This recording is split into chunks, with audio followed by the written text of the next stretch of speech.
सभी पत्रकार साथियों को मेरा नमस्कार।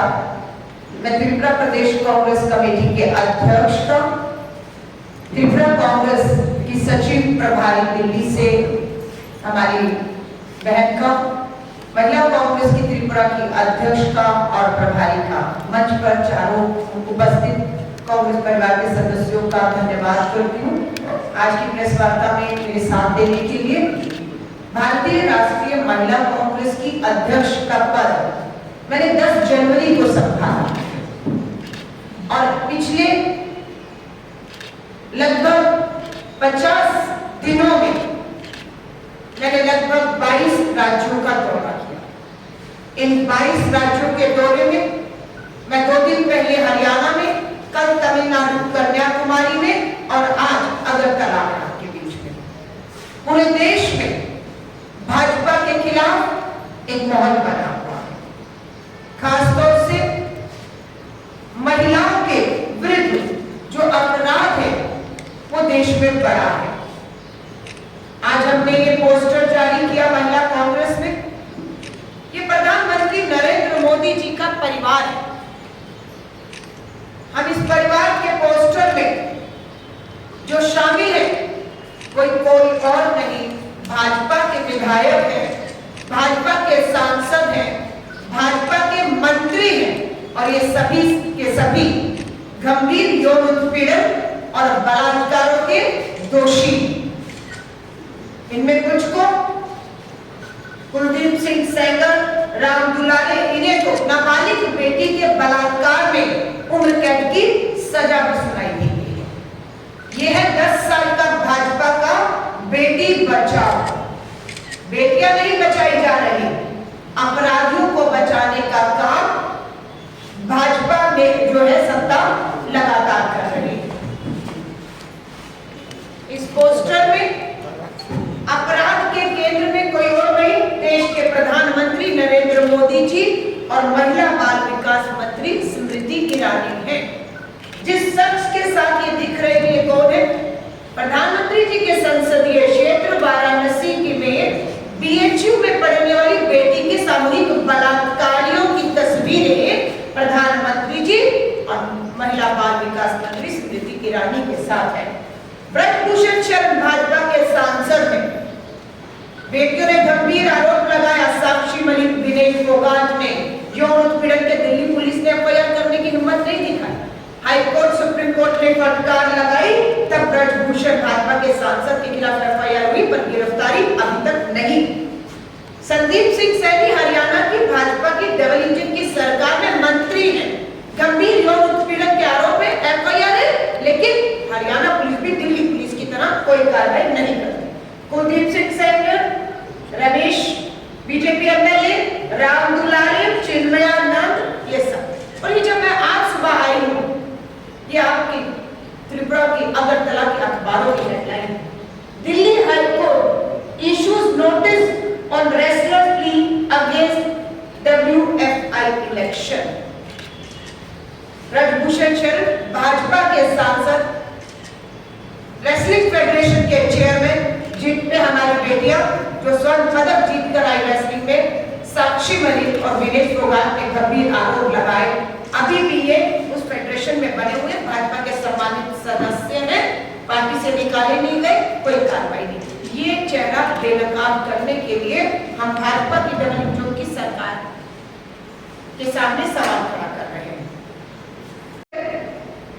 तो नॉर्थ ईस्ट स्टेट के अंदर नंबर 1 अपराध में महिलाओं के प्रति अगर कोई राज्य है तो वो त्रिपुरा खड़ा हुआ है।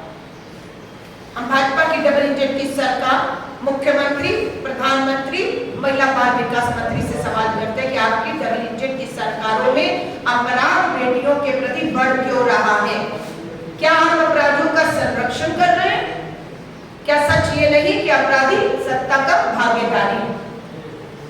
मणिपुर से भारत जोड़ो यात्रा शुरू होती है, वही मणिपुर जो आज भी जल रहा है। प्रधानमंत्री जी वहां नहीं जाकर रोड शो करते, वहां आदिवासी बेटियों के साथ सामूहिक बलात्कार होता है, कार्रवाई नहीं होती, कोर्ट के आदेश पर कार्रवाई होती है। अगर हम वहां से आगे बढ़े तो आपके गुजरात में बिल्किस बानो के सामूहिक बलात्कारियों को रिहा करने का काम भाजपा की डबल इंजन की सरकार करती है। आज यहां तक त्रिपुरा में देखने को आया कि त्रिपुरा के अंदर ही एक जज कोई और नहीं, रक्षक भक्षक बन गए हैं। पीड़िता न्याय के लिए अदालत जाती है, जज से गुहार और उम्मीद लगाती है कि न्याय होगा, पर पता लगता है जो हमारे रक्षक हैं उनकी नीयत बदल जाती है और वो नाबालिग बेटी के यौन उत्पीड़न तक करने पर झिझकते नहीं हैं। जब ये दिल्ली में खबर आई तो मैंने अपनी महिला कांग्रेस के अध्यक्ष को तुरंत का आवाज उठाई है। पीड़ित के परिवार को देंगे, पीड़ित के परिवार को किसी भी तरह की कानूनी सलाह, बड़े से बड़ा वकील, किसी भी तरह की आर्थिक मदद या सुरक्षा चाहिए। अगर उन पर दबाव बनाया जाता है मामला वापस लेने का, तो महिला कांग्रेस हर तरह की मदद हमारी पीड़िताओं, बेटी और महिलाओं के साथ इस सरकार के खिलाफ ताकत बढ़कर खड़ी रहेगी। शर्मनाक आंकड़े हैं, हमारे नहीं है, भारत सरकार के गृह मंत्रालय के आंकड़े बताते हैं कि 2020 में 165 बलात्कार हुए हैं, 21 में 152, 22 में 140। ये नेशनल क्राइम रिकॉर्ड ब्यूरो के आंकड़े बताते हैं कि त्रिपुरा बेटियों के लिए भाजपा के राज में सुरक्षित नहीं है। लगातार बलात्कारों की घटनाएं बढ़ती जा रही हैं। शर्म करने वाली बात है कि 5 साल की बेटी से लेकर 80 साल की महिला के साथ बलात्कार करने की जघन्य अपराध और घटनाएं त्रिपुरा भाजपा की डबल इंजन की सरकार के तहत हुई। अगर हम पिछले सिर्फ 2 साल की बात करें तो कुल रेप के लगभग 400 मामले रेप के। आप सोच रहे हैं 400 बेटियां हैं हमारी, ये 400 बेटियां हैं और ये 400 बेटियां बलात्कार की शिकार हुई हैं और इनके माँ बाप न्याय के लिए अदालतों के चक्कर काट रहे हैं। 2 साल क्या मांग थी? फास्ट ट्रैक कोर्ट बनाएंगे, स्पेशल कोर्ट बनाएंगे, तुरंत सुनवाइयां होंगी, नाबालिग बेटियों के बलात्कारी को फांसी होगी। 2 साल के मामले हैं कि 400 बेटियां पिछले 2 साल में बलात्कार की शिकार हुई है। कोई फास्ट ट्रैक कोर्ट नहीं है, कोई स्पेशल कोर्ट नहीं है जो इन मामलों की सिर्फ सुनवाई करे और न्याय दे। किसी बलात्कारी को फांसी अगर हुई हो तो हम इस सरकार से पूछना चाहते हैं, क्यों आप बलात्कारी नाबालिग बेटियों के बलात्कारियों को फांसी देने से बच रहे? 400 करीब बलात्कारों में 140 बलात्कार हमारी नाबालिग बेटी के साथ हुए हैं। यौन उत्पीड़न, सेक्सुअल हरासमेंट के 356 केसेस, क्राइम अगेंस्ट विमेन, महिलाओं के प्रति अपराध में 916। ये सब चीज जो है भाजपा की सरकार को बेनकाब करती है और इनके दावों को बेनकाब करती है। भारतीय राष्ट्रीय महिला कांग्रेस की राष्ट्रीय अध्यक्ष होने के नाते ये मेरा अध्यक्ष बनने के बाद पहला दौरा है। प्रेस वार्ता के बाद हमारी राज्य कार्यकारिणी, हमारी सभी जिला अध्यक्ष और प्रदेश कार्यकारिणी के सदस्य उपस्थित हैं। मैं उनसे लगातार आज अब बैठक करूंगी। अध्यक्ष को भी बने अभी जिम्मेदारी मिले साल नहीं हुआ, मुझे 2 महीने नहीं हुए, इन्हें अभी 7-8 महीने हुए। और हमारी कार्यकारिणी, हमारा सबसे पहला फोकस रहेगा महिला कांग्रेस को, संगठन को किस तरीके से हम त्रिपुरा की बहनों को जोड़कर एक मजबूत संगठन का निर्माण करें। इस मजबूत संगठन के दम पर हम हर जिले में नारी न्याय सम्मेलन और नारी न्याय पदयात्राएं करेंगे। नारी न्याय पदयात्राओं का मकसद है हर पीड़िता के घर, दरवाजे और दहलीज तक पहुंचना, उसको ये विश्वास दिलाना कि उसे किसी तरह की भी अगर मदद की जरूरत, अगर वो कहे हमें कानूनी सलाह चाहिए, अगर वो हमारी पीड़ित बहनें और बेटियां कहेंगी उन्हें वकील चाहिए, उन्हें आर्थिक मदद चाहिए, और हमें बात करने से पता लगा कि उन्हें डराया धमकाया जा रहा है, मामले वापस लेने का दबाव बनाया जा रहा है, तो हम इस सरकार की ईंट से ईंट बजा कर रखेंगे। हम इस सरकार को चैन से बैठने नहीं देंगे जब तक बेटियों को न्याय नहीं मिल जाए। घोषणा कभी भी हो सकती है। भाजपा पूरी तरह से बौखला गई है। हाईकोर्ट का आदेश था एसबीआई को, state bank of India electoral bond को अवैध बताते हुए गुप्त चंदा लेकर जो खजाने भाजपा ने भरे हैं उसका खुलासा होना चाहिए था।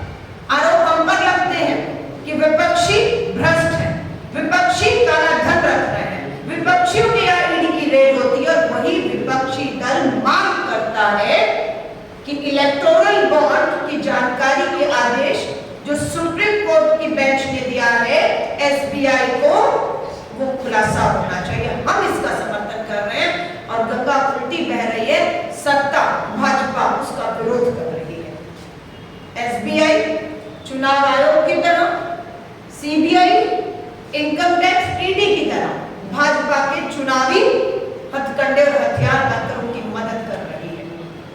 हम सुप्रीम कोर्ट से निवेदन करेंगे दबाव बनाए रखें, एसबीआई को 6 मार्च तक सारी सूची जो इलेक्टोरल बॉन्ड में, क्योंकि आरोप लगते रहे कि चुनावी चंदे में क्या टेरर फंडिंग तो नहीं है, क्या ड्रग माफिया का तो पैसा नहीं है, क्या काला धन रखने वालों को ब्लैकमेल करके उनसे पैसा लेकर उनके मामले खत्म कर तो नहीं कर दिए गए। ये खुलासे भाजपा की सरकार को बेनकाब करते, लेकिन भाजपा हिचकिचा रही है, एसबीआई को रोक रही है और एसबीआई कह रहा है कि चुनाव खत्म होने के बाद वो ये जानकारी देंगे, जिसका भारतीय राष्ट्रीय कांग्रेस विरोध करता है। चुनाव आयोग से पिछले 5-6 महीनों से लोकतंत्र में विपक्षी दल मिलकर मिलने का समय मांग रहे हैं। देश के लोग भी हैरान हैं कि मुख्य चुनाव आयोग संवैधानिक पद है, संवैधानिक संस्थाएं हैं, देश चुनाव की ओर जा रहा है। 140 करोड़ के भारत में 100 करोड़ लोग मतदान करेंगे, विपक्ष समय मांग रहा है। क्या मजबूरी है मुख्य चुनाव आयोग की? क्या मजबूरी है? क्या दबाव है? क्या लालच है? हमें नहीं मालूम, लेकिन सवाल लोकतंत्र में उठता है कि मुख्य चुनाव आयुक्त और 2 सदस्य क्यों विपक्षी दलों को मिलने का समय नहीं दे रहे। मुख्य चुनाव आयुक्त की नियुक्ति पर भी 5 जजेस की बेंच ने फैसला सुनाया था कि मुख्य चुनाव आयुक्त निष्पक्ष होना चाहिए, वो एक मतदाता के वोट का पहली होना चाहिए, वो जिसे वोट दे उसे उसका वोट पहुंचाने तक की जिम्मेदारी चुनाव आयोग की होनी चाहिए। मुख्य न्यायाधीश इस नियुक्ति में शामिल थे, लेकिन भाजपा ने 600 सीटें पार करने का दावा करने वाली भाजपा ने डर कर सत्ता और संख्या के दम पर सुप्रीम कोर्ट की 5 जजेस की बेंच के फैसले को पलटा और मुख्य न्यायाधीश को मुख्य चुनाव आयुक्त की नियुक्ति से बाहर कर दिया।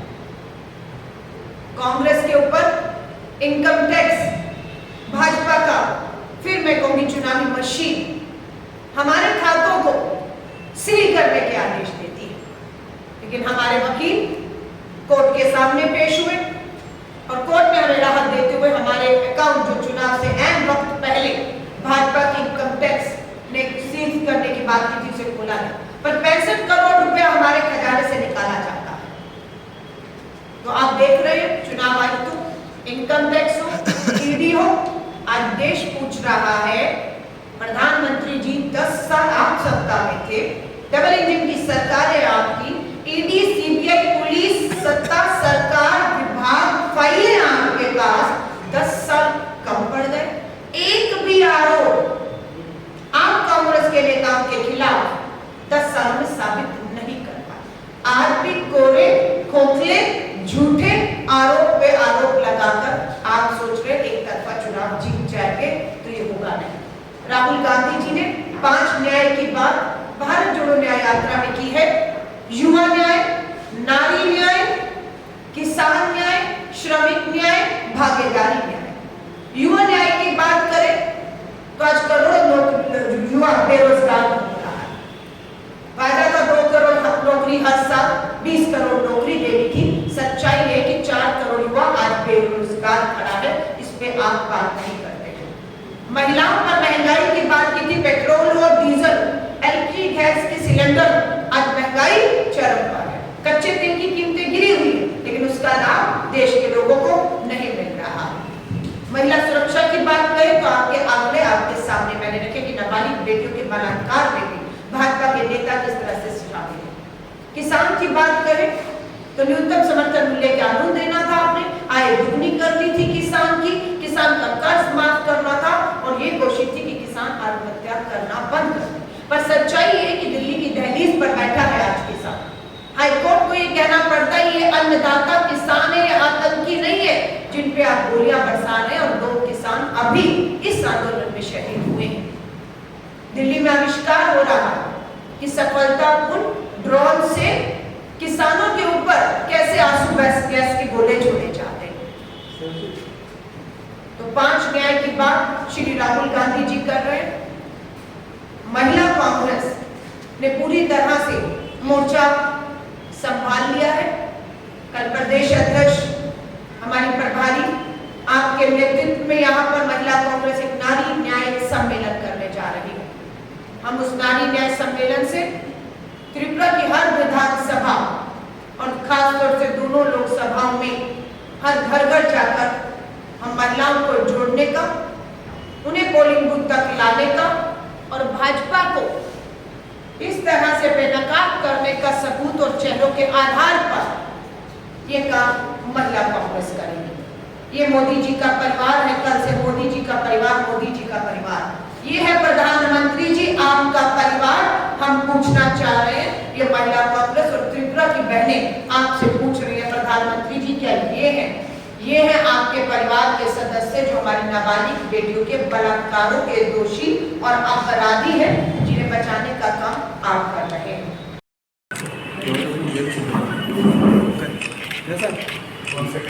ए विजय ए कराव रे आप भी कहते सका बाल विकास मंत्री स्मृति ईरानी के साथ है। ब्रजभूषण शरण भाजपा के सांसद हैं। बेटियों ने गंभीर आरोप